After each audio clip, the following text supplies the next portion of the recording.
Good afternoon. Thank you all so much for joining us. We wanted to give an update on some significant arrests that we made today regarding an aggravated assault that happened on April 23rd.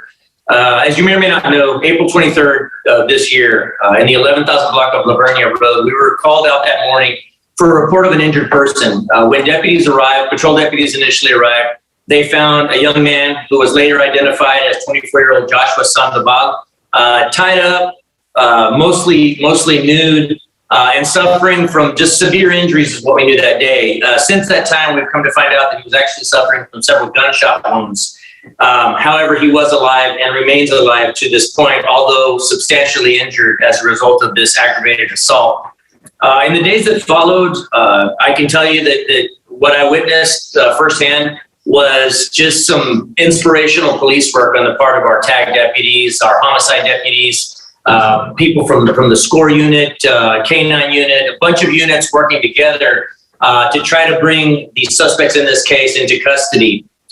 We had to, of course, identify them all based upon the information that as it developed. So they were able to set up surveillance on a location now where we know now that the majority of this assault occurred. It was a trailer park on Shady Meadows, which is actually located in Guadalupe County, although the location where Mr. Sandoval was found is actually in Bexar County. The majority of the assault was at least began in Guadalupe County. But over the course of the next several days after this assault, just through some great police work on the part of our deputies working together, they were able to make a couple of identifications of some possible suspects. A couple of days after the initial assault, we were actually able to get Daryl King, 36 years of age, into custody at a home on Bridge Crossing, which is located in Cibolo, Texas. We did so with the assistance of Guadalupe County deputies, as well as Cibolo Police Department, officers from the Cibolo Police Department. He was placed under arrest that night, and King was found to be in possession of a handgun, a high caliber handgun.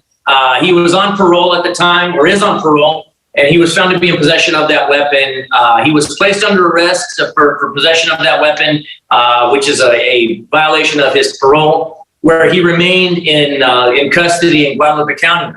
Yesterday, we were also able to, thanks to some information that we were able to develop about another suspect in the case, 24-year-old Uriah Hoffman.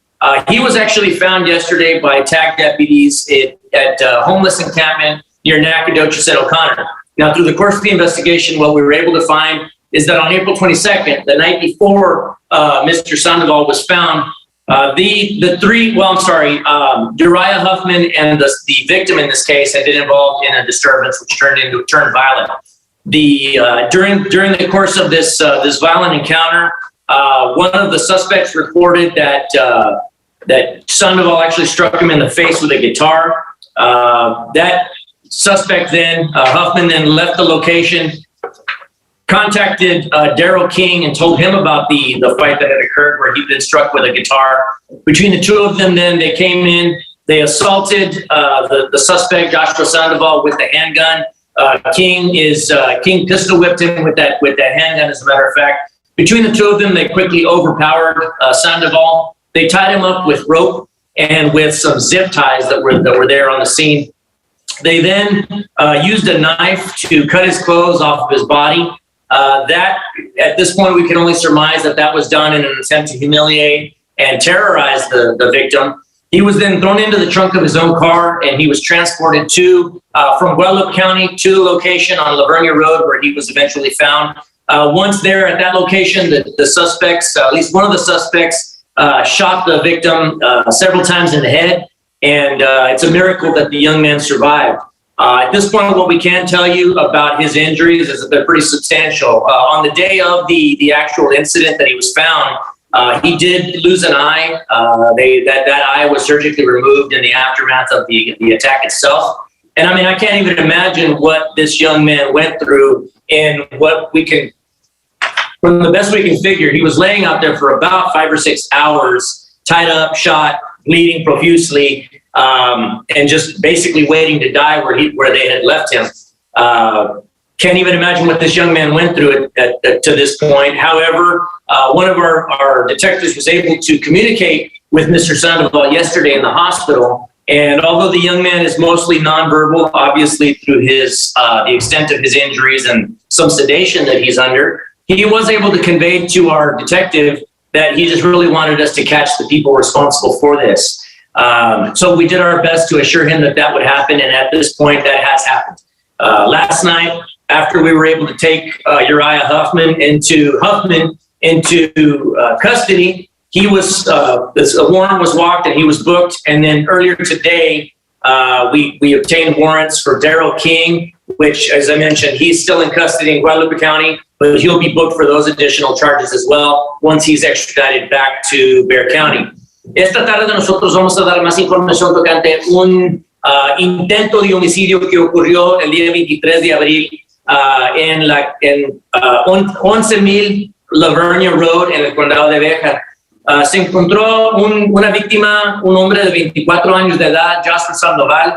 Fue encontrado allí en un camino que está por el campo, y él fue encontrado, estaba amarrado con mecate y con zip ties, esposas de plástico, que él fue encontrado.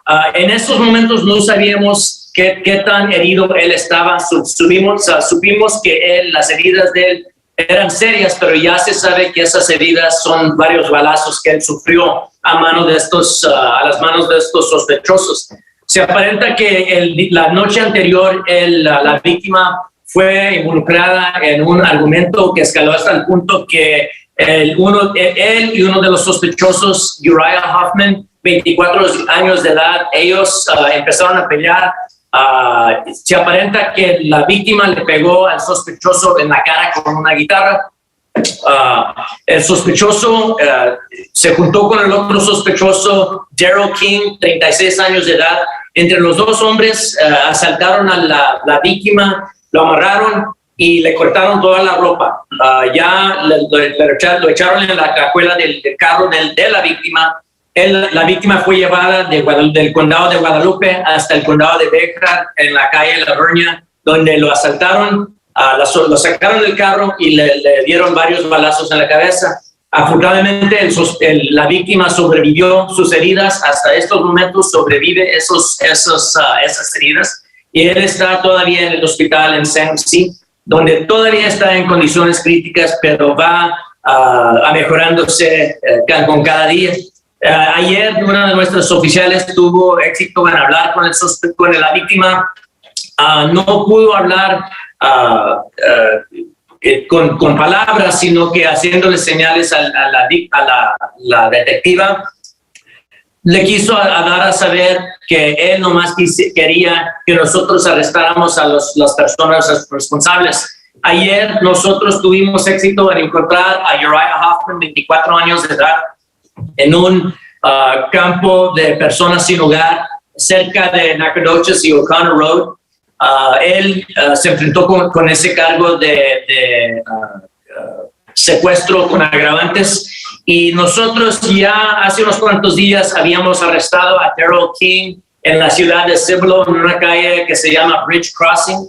En esos momentos, el martes pasado, el día 26, nosotros arrestamos a Daryl King. Él estaba armado con una pistola, y ahorita tenemos evidencia que esa pistola la que pescamos en la posesión de King es posible que es la pistola que ellos usaron para balacear la víctima en este caso. De cualquier manera, la víctima sigue en condiciones críticas, y en estos momentos estos dos sospechosos se enfrentan con esos cargos violentos. Any questions?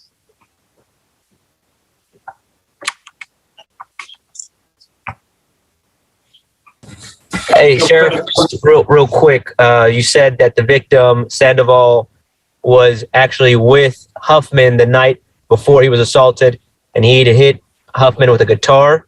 Do you know? Yes, sir. What my understanding is that they had been involved in a social setting at that location on Shady Meadows Lane in Guadalupe County. Some sort of an argument ensued between Huffman and Sandoval. That argument turned violent pretty quickly. It was just between those two. My understanding is that Huffman then left the residence, grabbed a hold of Daryl King, told him what had happened. And so then between the two of them, they re-entered the residence and assaulted the suspect at that point, or the victim at that point.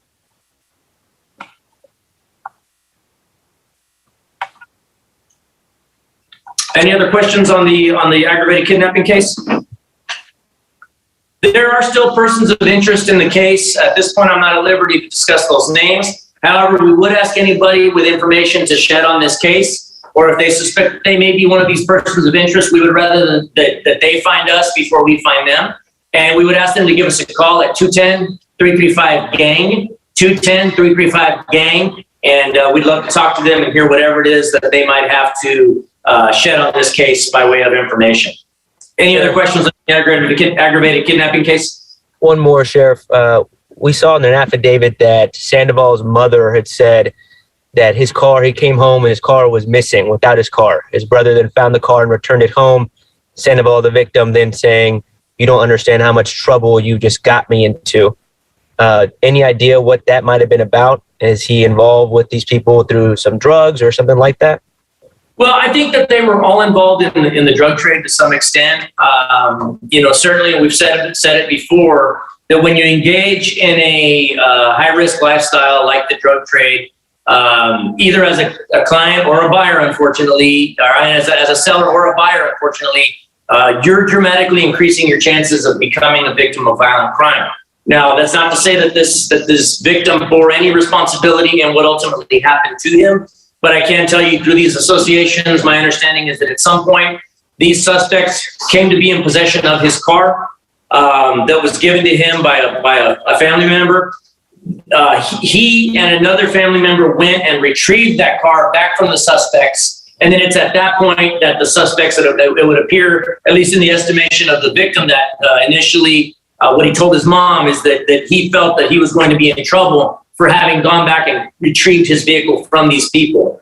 That may or may not be what's at the root of this assault, aggravated assault, as it were. So that's still part of the ongoing investigation as it continues. I mean, I can tell you this, that regardless of what transpired between the victim and the suspects in this case, clearly, I mean, from very early on, we were pretty disturbed by this turn of events and what they did to this young man. I can tell you nothing he did came anywhere near deserving the sort of treatment that he did, to be terrorized, assaulted, tied up, shot in the back of the head 3 times, and then left on the road to die like some animal. It just shows me the total lack of regard for human life that these 2 suspects seem to have. And they're certainly dangerous people that we're happy to get off the streets. So again, kudos to all my deputies that got these folks into custody with the help of those outside agencies. I know that Guadalupe County helped us out. Civil Police Department, Schertz Police Department helped us out. And of course, DPS covert folks were also helping us out. So we really, really appreciate everybody helping us out with that. Any other questions? Ken's 5 was asking, are we expecting to see any more arrests? Ken's 5 had a question on whether we're expecting to see any more arrests. We do have other persons of interest in the case. At this point, nobody that I would call a suspect. So I'm not at liberty to give their name, but it would not surprise me to see that other people were involved either before or having knowledge after the fact of what had occurred. So again, if anybody's out there and feels like they might have some information they'd like to share before they become suspects, we'd like to hear from them. The number is 210-335-GANG.